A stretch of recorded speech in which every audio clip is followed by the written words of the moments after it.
Reciprocated, automated, kinda touching, can't escape it. You give it right back, I hate waiting. If you feel some type of way, then you should say it.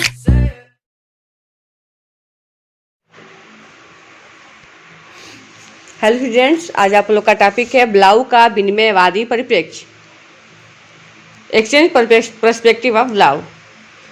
ब्लाउ ने विनिमय शब्द को विशिष्ट अर्थ में प्रयोग किया है। इसे उन्होंने कुछ उदाहरणों द्वारा स्पष्ट करने का प्रयास किया है। मान लीजिए एक व्यक्ति अन्य को पैसे इसलिए देता है कि उसने उसे रोककर उसकी कनपटी पर बंदूक रख दी है। यद्यपि इसमें वह अपने जीवन के बदले में पैसों का विनिमय करता है, किंतु ऐसे संबंधों को विनिमय नहीं कहा जाता। भौतिक दबाव विनिमय परिभाषा में सम्मिलित नहीं है। दूसरे, एक व्यक्ति परोपकार हेतु पैसा दान देता है क्योंकि उसकी अंतर आत्मा उसे निस्वार्थ गरीबों की सेवा करने की मांग करती है। यद्यपि यह पैसे का उसकी सुपर ईगो के आंतरिक अनुमोदन के बदले में विनिमय है, परंतु ऐसे संबंधों को भी विनिमय नहीं कहा जा सकता। आंतरिकृत आदर्शों के प्रति अनुरूपता भी विनिमय की परिभाषा में सम्मिलित नहीं है। तीसरे, एक अनियंत्रित आवेग किसी व्यक्ति को पैसों का अपव्यय करने के लिए विवश करता है। अतार्किक प्रेरणाओं द्वारा किया गया इस प्रकार का व्यवहार भी विनिमय नहीं कहा जा सकता।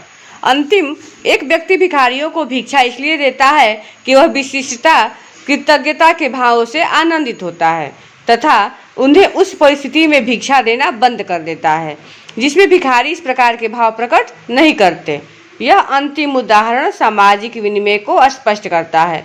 संक्षेप में ब्लाउ कहते हैं, विनिमय की अवधारणा का अभिप्राय ऐसी ऐच्छिक सामाजिक क्रियाओं से है जो अन्य लाभप्रद प्रतिक्रियाओं पर अवलंबित है तथा अगर अपेक्षित प्रतिक्रियाएं नहीं होती तो वे समाप्त हो जाती हैं। इस प्रकार सामाजिक विनिमय ऐसे लाभों की आपूर्ति के लिए आवश्यक है जो विस्तृत आगामी उत्तरदायित्वों को स्थापित करते हैं। बदले की प्रकृति का पहले से अनुमान नहीं लगाया जा सकता, इसके बारे में किसी प्रकार सौदा नहीं होता और इसे देने वाले की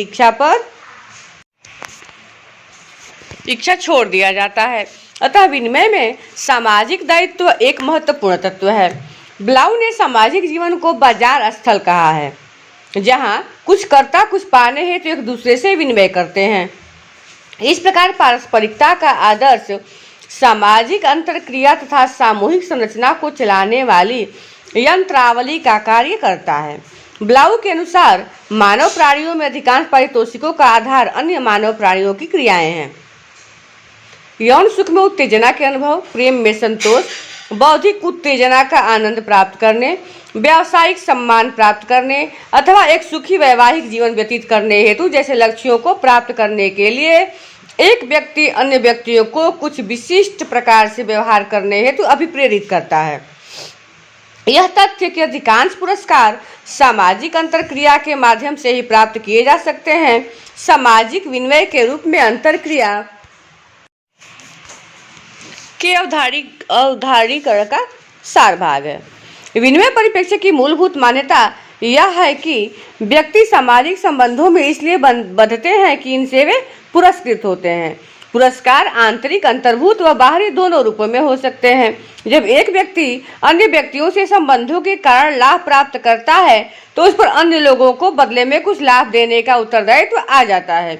जो ऐसा नहीं करता है उसे अकृतज्ञ माना जाता है और उससे संबंध समाप्ति भी हो सकते हैं। यदि दोनों पारस्परिकता संबंधी अपना उत्तरदायित्व निभाते हैं तो उनमें सामाजिक सहसंबंध अधिक सुदृढ़ हो जाते हैं। अब्राहम ने ब्लाउ के विनिमय सिद्धांत को निम्नलिखित रूप में प्रस्तुत कर समझाने का प्रयत्न किया है। पहला नंबर, एक व्यक्ति जो कोई विशिष्ट गतिविधि या क्रिया करता है, पुरस्कार रिवार्ड की आशा करता है।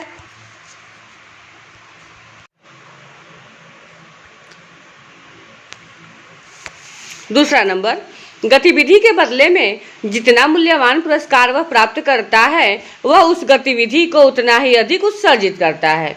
तीसरा नंबर, विशिष्ट गतिविधि जितना अधिक अपेक्षित पुरस्कार देती है, अतिरिक्त पुरस्कार कम मूल्यवान बन जाते हैं। अतिरिक्त पुरस्कार कम मूल्यवान बन जाते हैं और विशिष्ट गतिविधि के उत्सर्जन की संभावना कम हो जाती है। चौथा नंबर, उस व्यक्ति से जो सामाजिक अंतरक्रिया में लाभ प्राप्त करता है बदले में कुछ देने की आशा की जाती है। पांचवा नंबर, बदले में देने की भावना का दायित्व सामाजिक संबंधों के बंधन को मजबूत बनाता है तथा सामाजिक एकीकरण में वृद्धि करता है। छठा नंबर, आदान प्रदान की भावना के दायित्व का उल्लंघन वंचित पक्ष से नकारात्मक अनुशासितों की मांग करता है।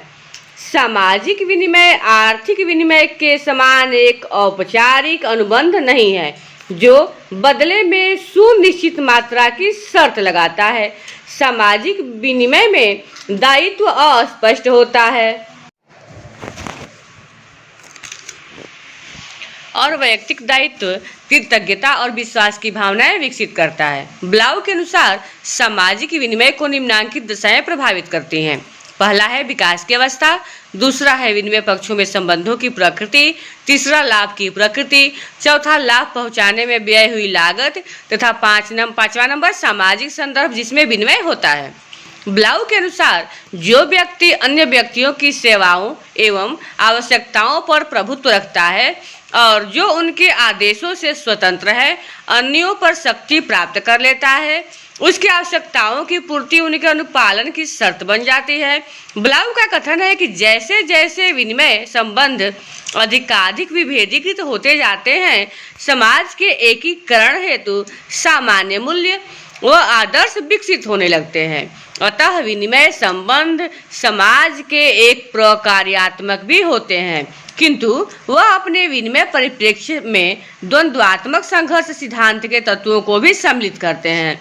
समाज में सदैव कुछ ऐसे मूल्य होते हैं जो विनिमय में